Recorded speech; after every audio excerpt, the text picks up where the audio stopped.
campus, you had to be a Don. I mean, they were leaders of the organizations and good-looking guys and all that sort of stuff. Larry Kozlowski, what a handsome fella. But that continued on through the 60s. When I got involved with the chapter, I pledged in the fall of '72, the chapter made a decision to move off campus. The university was allowing them to do that because they wanted dorm space. That was kind of a mixed field because the chapter spent a lot of money decorating the lodge and furniture and all that.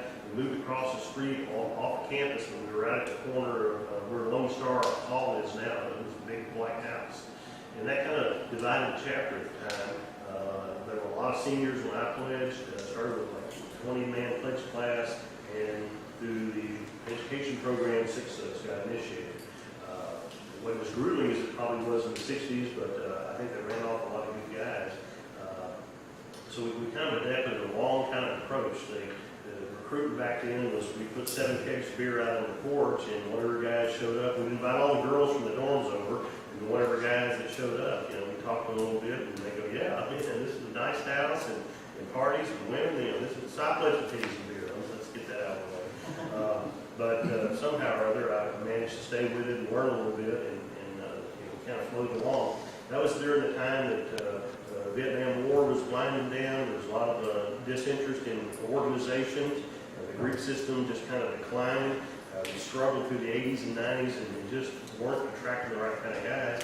And now, in retrospect, looking back, I realize that, as it says in the book, Good Guys, how is it that the chapter that winds up pledging the most strangers is considered the winner? And I think that's what happened to some of the other chapters. When I hear you guys talk about formal rush, that Sigma Chi's got 30, 40, whatever the number is, guys, and then just a few weeks later they blame out Sigma Chi's are down to 20 or whatever.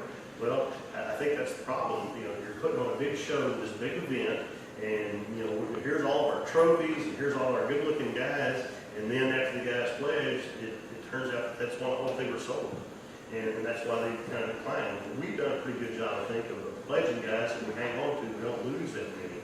But the biggest problem that I see is that your big events attract non-desirables, or as George labels them, counterproductive type folks. So that is a system that when Raymond told me about this book, when I got it, I read it straight through and went, man, this is a deal. And then started talking to George at the union, and that's where we are now. So that's the problem with the static program.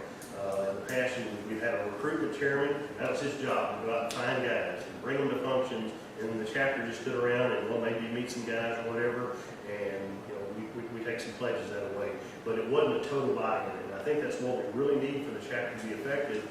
Is you guys ought to be going out there and looking for somebody that you want for your little brother. I mean, you ought to be that good of a guy that you want to take him as your little brother. If you got to set that as a standard, that I'm going to try to find somebody that's as good as I am, or maybe even a little better, didn't know anything. Blaisbrook said it all came to him in a vision. I know he's been approached by different fraternities to try to get the chapters going back on VMI and so forth. But he came up with this vision, got Ross and Marshall involved, and that's what they did initially. They went to other campuses and found the best guys on campus. Made them ATOs. There wasn't much history to know back then, but just told them about what the program was and brought them in. And that's what we ought to be doing. I think personally that membership in ATO ought to be a privilege. It ought to be something that we hold as so high that are you good enough to go into our organization? So we have to hold ourselves up to a higher standard. So that's the reason for this. 3 19-year-old guys that invented the fraternity. And you guys are in your 20s, it can be done. So the dynamic approach is to go out proactively and look for people rather than just wait for somebody to come. All year. All year, yeah. Yeah, just like I said, the guy that I really regret losing was somebody I met in the class, kind of got to know him over the semester, and then in that spring is when I talked to him into pledging. I'm really concerned about guys that show up, freshmen, that's how you're going to get them, and just show up and come to a big event and go, yeah, man, this looks like the deal to me. Are they really the kind of guys that we're wanting? So, to bring the alums up to speed, and some of y'all hadn't been to any of the recruitment meetings, we've talked about a team approach to recruiting. I was going to have Raymond kind of talk about one of the exercises we did, where we talked about the chapter being like a football team. So here's where I drop you in the fat.